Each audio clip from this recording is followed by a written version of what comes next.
ولادیمیر پوتین از شجاعت مردم ایران در دفاع از حاکمیت میگوید و در ادامه عباس عراقچی صریحاً تاکید میکند روسیه همواره از ما حمایت کرده و ما هم از روسیه حمایت کردیم. روایت روشن از یک اتحاد راهبردی در قلب بحران. در سوی مقابل ترامپ از طرح مذاکره ایران ناراضی است. هشدارهای مارکو روبیو موضع صدراعظم آلمان نگرانی غرب از این همگرایی را پررنگ تر می کند. پیام کوتاه اما واضح: موازنه قدرت در حال تغییر است. سلام، به نبض خبر از آفاق خوش آمدید. برای بحث بیشتر روی این موارد با آقای سمیر انگار، آگاه روابط بین الملل از طریق نت وصل هستیم. سلام آقای انگار، این نزدیکی ایران و روسیه فقط همکاری عادی است یا یک اتحادی جدی‌تر در حال شکل‌گیری است و آیا روسیه قابل اعتماد است؟ بسم الله الرحمن الرحیم. سلام و درود خدمت شما و همه بینندگان عزیز چینلتان. اگر بحث را بیشتر موشگافی کنیم به این نتیجه می رسیم که این دیدارها یک دیدار عادی و ساده نمی باشد، ضمنش روابط دو جانبه هم نیست. این یک دیدار چند جانبه و روابط استراتژیک است و بیشتر جهان را به سوی چندین قطبی شدن میبرد. یعنی بیشتر تاکید از اینا بالای نظم نوین جهانی است، چون ما دیدیم بعد از سال 1991 زمانی که اتحاد جماهیر شوروی از هم پاشید، امریکا در جهان یکتاز شد و تک قطبی عمل نمود و فعلا نشانه ها و شواهد به نظر می رسد که کشورهای مانند روسیه، چین، ایران و حتی چندین کشور دیگر مانند هند، برزیل و آلمان، اینا هم اقتصادهای نو ظهور هستند و ضمنش هم قدرت‌های حداقل تسلیحاتی و نظامی و بعضشان اتمی هستند. بنابراین این دیدارها ساده نمی باشد. طبعا سرنوشت آینده جهان امروزی را اینا تعیین میکند و ضمنش هر کشور از خود منافع ملی دارد و استراتژی محاسبه شده دارد، اما روسیه در قبال ایران، چین و همپیمانان خود همیشه صادق و وفادار بوده. ای که کشورهای دیگر اگر استراتژی یا هم همراهش پیمانهای دراز مدت نداره با ایشان چی کرده، یا هم مثل سوریه یا کشورهای دیگر، ایره ما مورد بحث قرار نمیدهیم. اما مسئله اصلی این است که روسیه با محدوده یا هم چوکات کاریشان صادق است.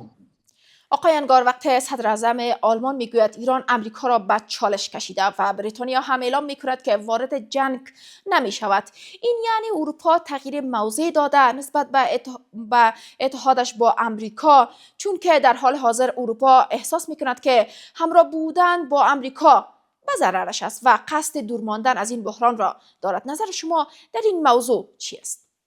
یعنی بعد از اینکه همین جنگ بین ایران و امریکا اتفاق افتید، خیلی واقعیت‌های عینی که در جهان امروزی وجود داشت تغییر نمود. یعنی بعضی چیزها را به جهانیان امریکا و بلاک ناتو طور غلط و نادرست تعریف می نمودن. ما دیدیم که ناتو بیش از این که یک ببر کاغذی باشد دیگر هیچ چیزی نیست و حتی چندین بار آقای ترامپ درخواست کرد که در همین جنگ همین بلاک ناتو باید با امریکا همکار باشد، اما ناتو فعلا از نظر ما عملا فرو پاشیده، چون صدراعظم آلمان یک حرف میزند، بریتانیا حرف دیگری و حتی اسپانیایی که اعلام کرد ما دیگر تمایل و علاقمندی نداریم که با امریکا و ناتو همکاری داشته باشیم. یعنی گفتن که امریکا همیشه از ما سوء استفاده میکند، غرامت میگیرد و سربازان و اولادهای ما را به کشتن میدهد. بنابراین من فکر کنم که ترامپ که فعلا در امریکا به قدرت آمده، بیشتر امریکا را به سوی زوال میکشاند، به سوی نابودی میکشاند و ضمنش شکاف یا هم بافتای اجتماعی و سیاسی و نظامی که بین اروپا و امریکا بود، یعنی بین امریکا و بلاک غرب ناتو بود، از هم پاشیده و شما را به یاد داشته باشین اما قسمی که شوروی در سال 1991 هست هم پاشید، اما قسم دیر نیست که بلاک ناتو هم از هم بپاشد، چون عملا فعلا در اوجا چند دستگی به وجود آمده. مارکو روبیو گفته که ایران از تنگه هرمز من حیث اهرام فشار علیه امریکا نباید استفاده کند. ما میخوایم بپرسیم که این هشدارها بیشتر فشار است یا نگرانی؟ امریکا همیشه خواسته که در برابر ایران از جنگ‌های نامتعارف، نامتقارن و ضمنش روانی و فشارهای رسانه‌ای اینا بیشتر استفاده کنه.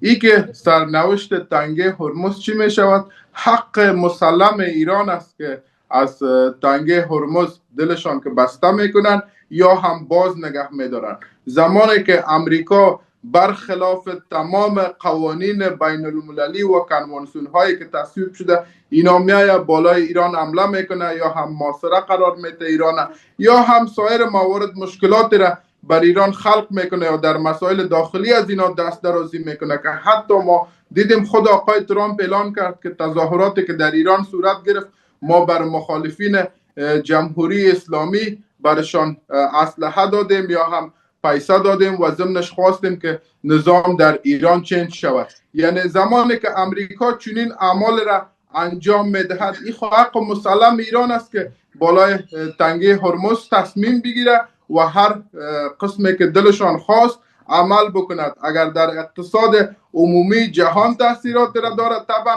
آغازگر جنگ امریکا بوده، ایران مظلوم واقع شده. یعنی ایران آغازگر جنگ نبوده، ایران بنابر همو منشور سازمان ملل متحد ماده دوم بند دوم و هفتم اینا از حق خود دفاع نموده و فعلا کاری را که ایران انجام میده نظر به تمام قوانین جهان بر حق است و مشروع است.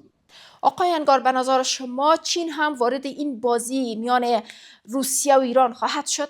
چین از قبل وارد بازی شده اما پالیسی چین همیشه اقتصاد محور بوده و کوشش نموده که توسط پروژه های اقتصادی بتانه کنترل در جهان داشته باشه که ما نمونه بارزش گفته میتونیم همین پروژه یک کمربند یک راه یا بیارای است که اضافه تر از 140 کشور جهان تحت پوشش قرار داده و کوشش میکنه چین نفوذ اقتصادی داشته باشد و فعلا جنگ که دو بار یعنی یک بار 12 روزه و دفعه دیگه جنگ 40 روزه که صورت گرفت دقیقاً کوردینات هایی را که ایران میگرفت یا هم همه دیدیم ما نقاط را که ایران میزد بیشتر کوشش و همکاری های ساتلایتی ماهواره‌ای و ضمنش از تکنولوژی های چین و روسیه هم بیشتر استفاده شده. یعنی چین خواهان عزیز که حضور غرب در منطقه نباشد، از جنوب آسیا شروع تا شرق دور و همین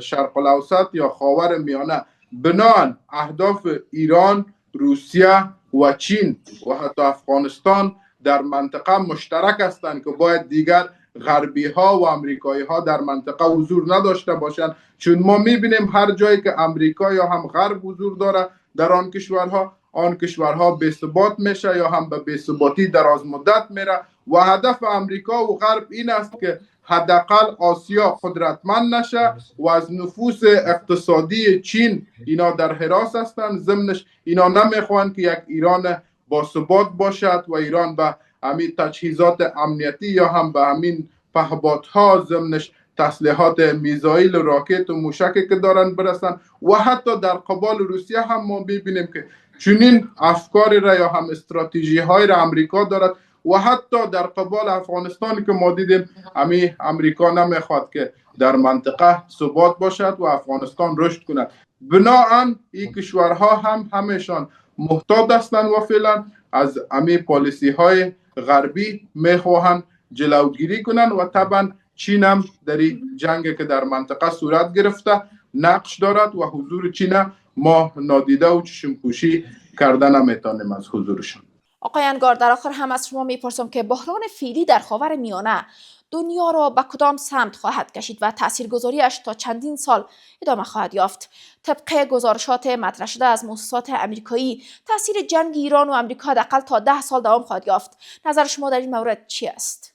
بسیار نکته خوب را اشاره کردین. من فقط بسیار کوتاه برتان جواب میتونم این که ترامپ که فعلا در امریکا به قدرت رسیده شایسته ریاست جمهوری در امریکا نبود، حرف اول. و حرف دوم این است زمانی که گورباچوف در اتحاد جماهیر شوروی به قدرت رسیده بود، همچنین فعلا اعمال را که ترامپ انجام میده آنها هم انجام میداد. بالاخره ما دیدیم امپراتوری و اتحاد جماهیرشان که اضافه تر از 20 جمهوری با شوروی یکجا بود و زیر اثرشان بود، از هم شکست، اقتصادشان فرو پاشید، نیروهای نظامیشان هم فرو پاشید و بالاخره از هم شکست و سقوط نمود. من فکر میکنم که ترامپ که فعلا در امریکا قرار داره، امو اعمال یا هم امو پالیسی گورباچوف را روی دست گرفته.